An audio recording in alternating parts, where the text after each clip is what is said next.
श्री स्वामी समर्थ. उपाय थोडासा साधा आहे, करून बघायला काय हरकत नाही.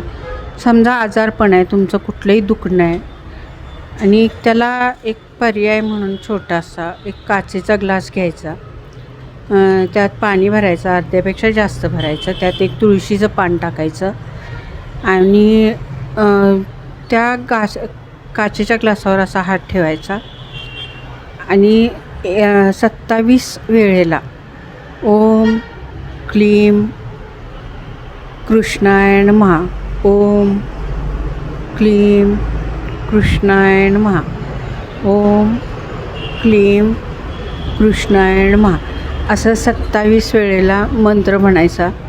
5 मिनिट तसंच ठेवायचं आणि 5 मिनिटांनी जे आजारी आहे त्याला ते पाणी द्यायचं. रोज करायचं, रोज सकाळचं करा किंवा संध्याकाळचं करा, केव्हाही करा. एक वेळ धरा आणि करा. फरक छान जाणवतो. श्री स्वामी समर्थ.